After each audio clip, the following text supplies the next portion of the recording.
Even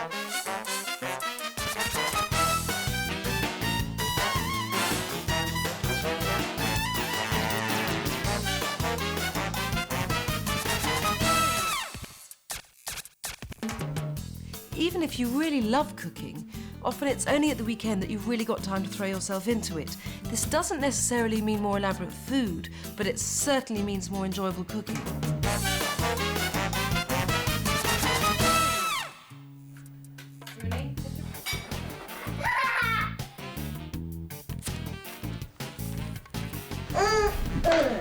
This is like little teeny weeny seeds of... OK, my love. Would you put the chicken in, please? Oh my God. Thank you. Take me out on Saturday.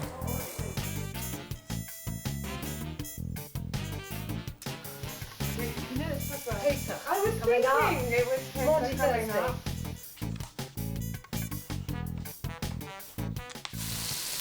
We often have eggy bread as a family weekend breakfast. Now, you can make eggy bread out of any stale bread, but I like making them in these star shapes. At least the children like eating them in these star shapes. And all you do is just cut them out. Mimi, do you want to dunk these? And then you just dunk the bread into eggs beaten. Wait. Into eggs beaten with a bit of milk and some salt. I'll do one. And you just fry them in butter. I like mine with cinnamon, that's enough. With cinnamon and sugar, although the children like theirs and tomato ketchup, but colour everything. Got yours now, Mimi?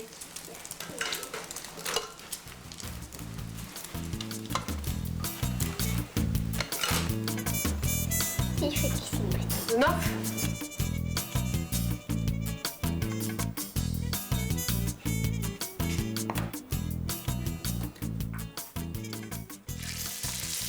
I love the aromatic, unstructured qualities of stews and the way they look after themselves when you potter about the house at the weekend. This Greek lamb stew with pasta is one of my favourites.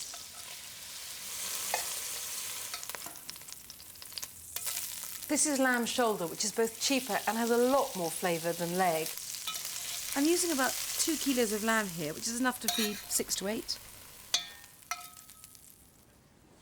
That's the meat, and now the flavour base, which I think is the heart of a stew.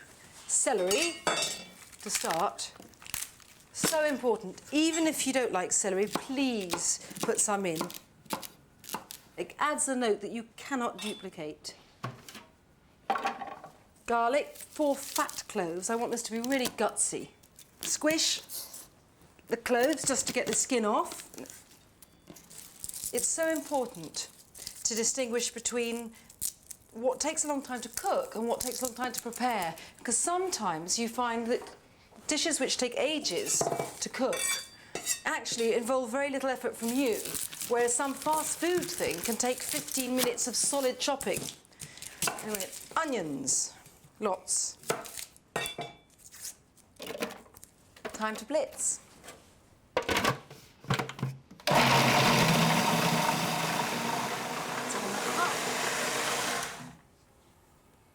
Great. There's some oil left from browning the meat, so I don't need to add any more oil at this stage. So in the 5 minutes or so my vegetable base takes to cook, I'm going to start peeling the carrots, which will not take 5 minutes, even with my clumsy peeling. The thing is, I want the flavour of carrots, all that lovely sweetness, but what I do not want is little bits of chopped up carrots like school stew. So what I'm going to do is just bung them in and then retrieve them before serving the stew up. I know it sounds wasteful, but I promise you it isn't. You'll see.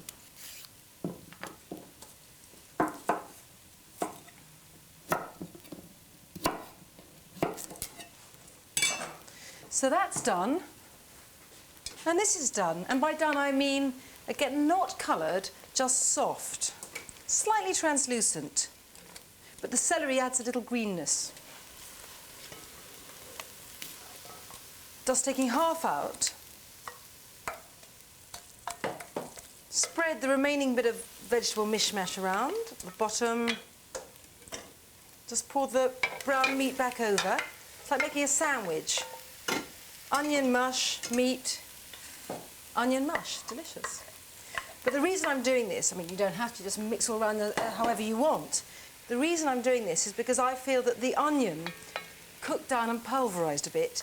Seems to keep the meat moister, more succulent. And I don't want a stringy stew. Carrots.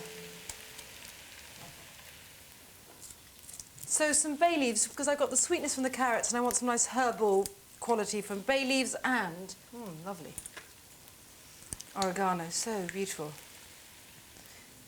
With stews, really don't be too hung up on, is it a teaspoon or is it half a teaspoon? Is it 2 bay leaves or is it 3 bay leaves? 3 carrots or 2 carrots? None of it makes any difference and you'll feel so much more liberated if you just, bung things in, within reason. Now, tomatoes, and I've spent all day chopping these tomatoes and putting them into cans.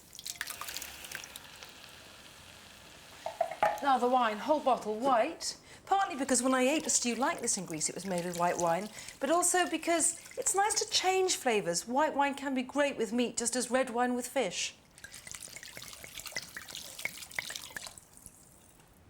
And water.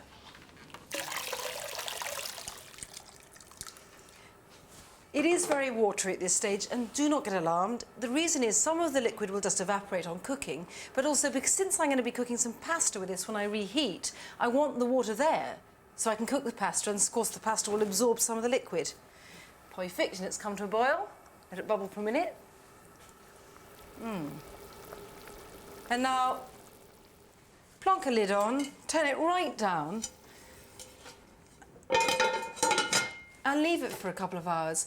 If, however, you want just to forget about it, not even see it in your kitchen, just bung it in a low oven. I mean, it doesn't make any difference. You're just applying low heat to this wonderful stew for 2 hours, and it'll be cooked whichever way you do it.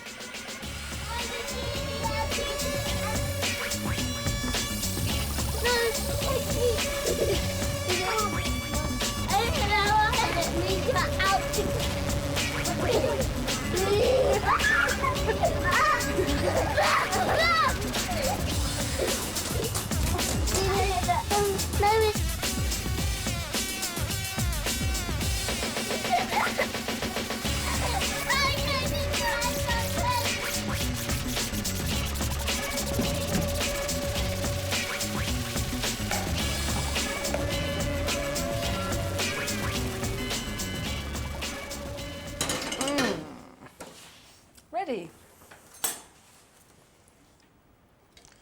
Just fish these carrots out.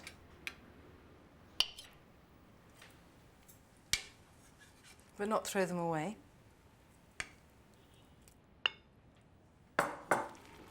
Bring it up to the boil, throw in the pasta, and this is what turns it into such a wonderful sort of one-pot comfort meal. Macaroni. Okay, leave that to cook, and my carrots.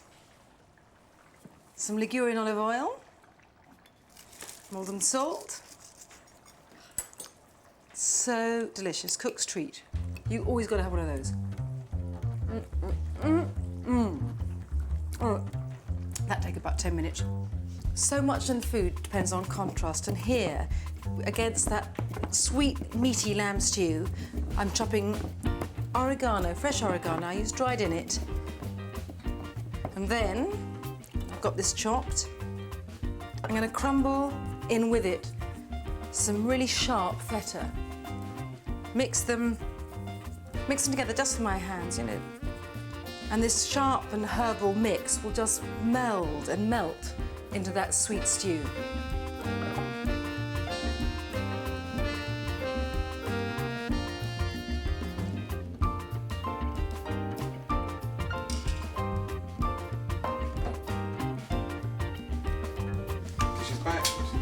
I know, I saw her at the Christmas party. Oh, right, cool. Yeah, she's... Yeah. Yeah. That's Christmas. That's a Yuletide one.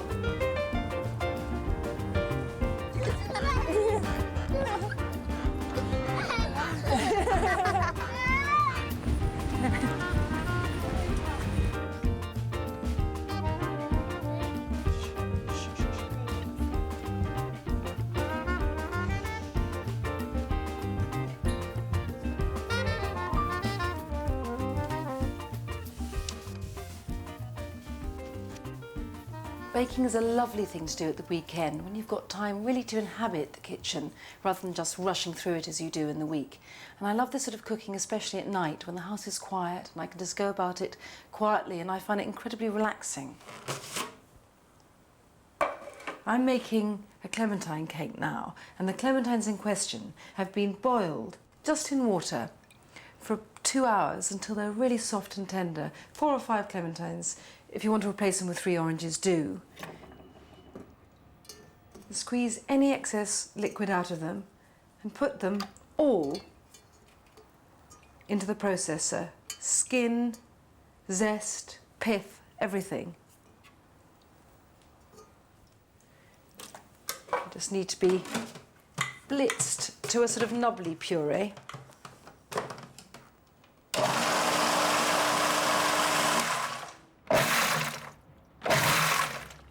Perfect. And now this couldn't be easier. You just need 250 grams of ground almonds, 225 grams of caster sugar,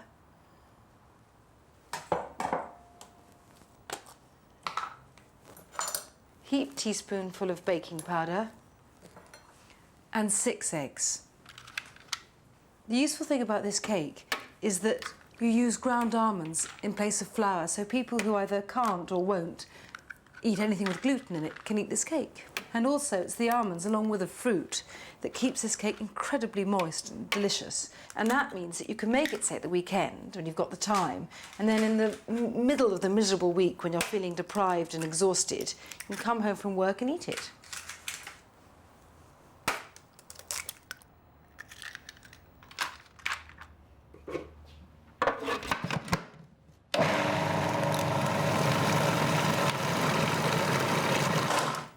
That's the cake batter made.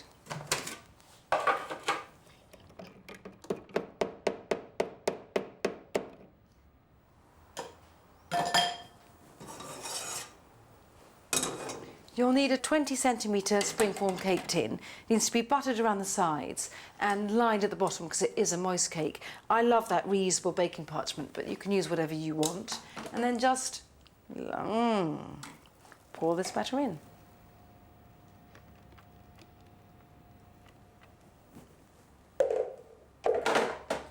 And then in a number 5, 190 degrees centigrade oven for an hour.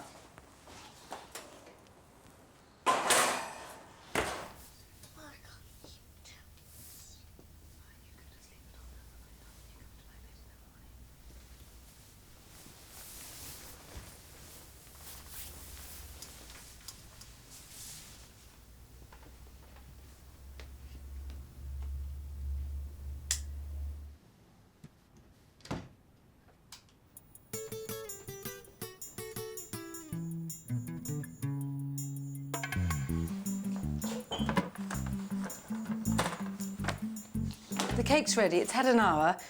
Should still be a bit sticky in the centre, but coming away at the edges. And the wonderful thing is that you leave the cake to cool in its tin on a rack, so you don't have to sit up for a bit waiting to unmould it, you just leave it there overnight.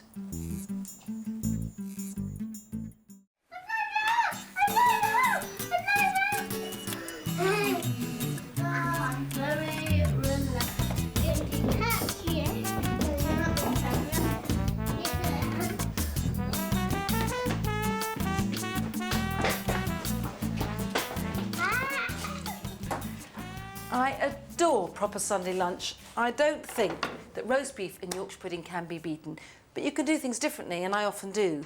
This is one of my favourite variants. The beef's cold, there are a couple of salads to go with, and the Yorkshire pudding really is pudding. Now, this handsome piece of beef has already been cooked. What I did was I rubbed it with olive oil and chopped rosemary and then gave it 25 minutes a kilo in a really hot oven. But that's because I do like my beef quite underdone. If you like it more cooked, cook it for longer. What you should remember in any case is that the beef will carry on cooking as it cools. But I'm going to move it behind me and let it cool over here while I get on with the Yorkshire pudding. Everyone has their own way of doing Yorkshire pudding. My way is to do it backwards. That's to say, the eggs in first with the milk and then whisking in the flour later. It seems to work that way, and I know it's unorthodox, but I read about it in Jane Grigson, tried it. I've never changed my method since. And that's 4 eggs, by the way. 300 millilitres of milk. And on. But I love this back to front method. It works so well. That needs to sit for 15 minutes. I'm going to leave that and get on with the first salad, for which I need a hot griddle. Luckily, this is hot. And I know it sounds odd to have a hot griddle for a salad, but it's just that I'm going to griddle these lovely aubergines now and then let them get cool and eat them at room temperature. With griddling, the rule is always to oil the food and not the griddle. This is garlic-infused olive oil, which would be wonderful with the aubergine. And just turn the aubergines in the oil. They will soak up a lot of oil, but that's just because aubergines do. You just got to accept that. And it is what makes them taste so lovely. I never, ever salt them. I think people have this mad fetish about it all. I think it's true, however, that aubergines now are bred, or whatever you do to plants, to make them less bitter. But on the other hand, my mother never salted aubergines, and hers never tasted soggy, and they never tasted bitter. I think it's a nonsense, really.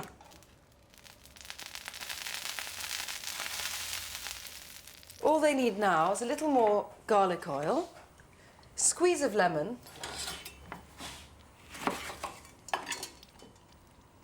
salt, this lovely coarse salt like Hale, some chives, and some just cracked pepper. Kind of the nubbiness seems to add to the smokiness of the aubergine. That's it. I'm going to put these down here to cool down to room temperature.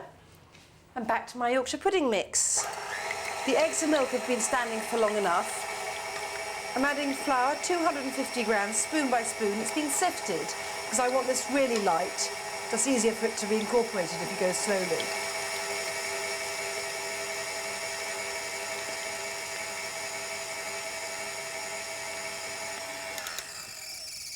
Just going to give a final scrape down to make sure all the flour's absorbed.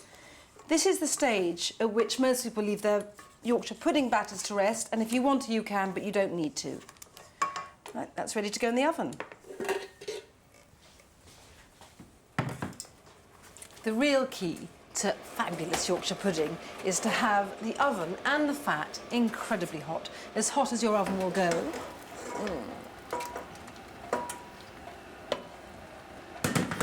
I use vegetable fat because the smoking point is much higher than with other fats, and so that since it's so hot, you need to be careful. You don't want to smoke out your whole kitchen.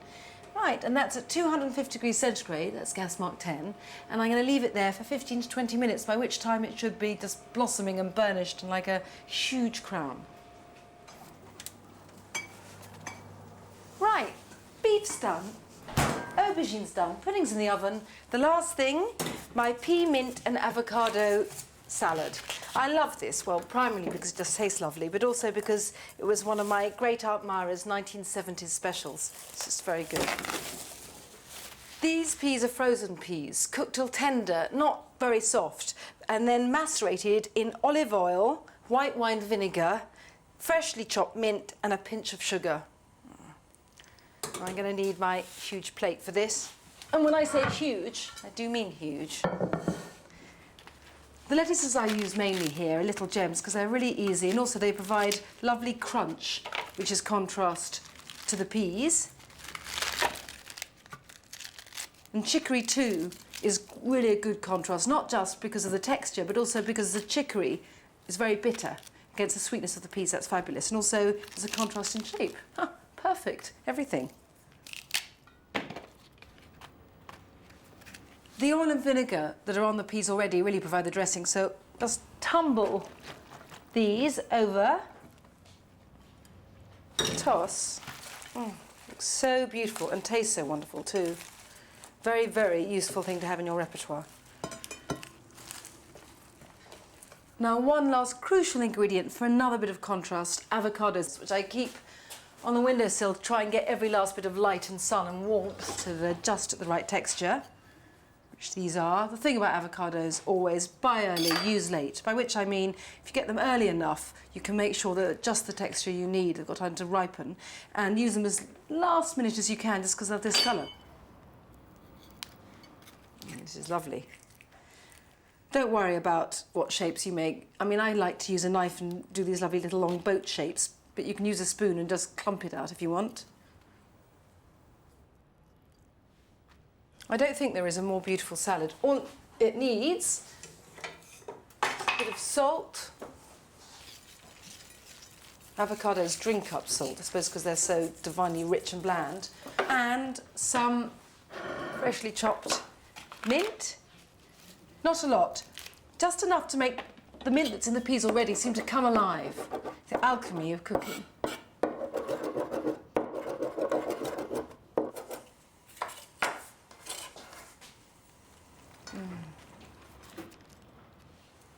I commend it to the house.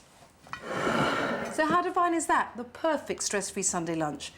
Griddled aubergine, pea mint and avocado salad, and the most wonderful rare roast beef. Thinly sliced if my carving is up to it. I'm not the world's best carver, but I'll try and do justice to this magnificent beast. Vegetarians turn away now. Perfect. For me, anyway.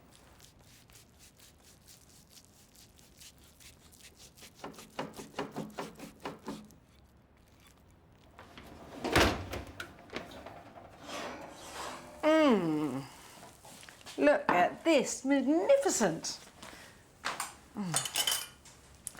I just love this so much, searing hot with cold, thick cream and golden syrup.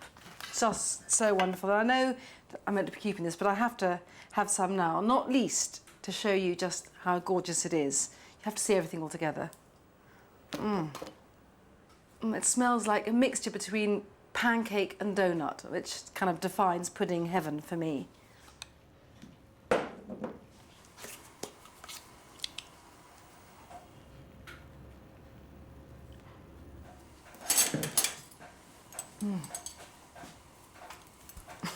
Just can't wait. Look at this. Don't you wish?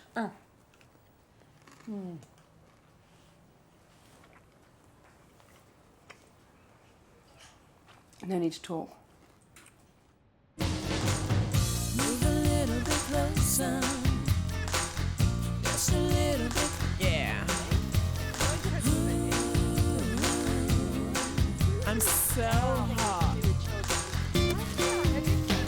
KRCQ weather. It's heating up. Yeah. Just a little bit closer. We got a warm front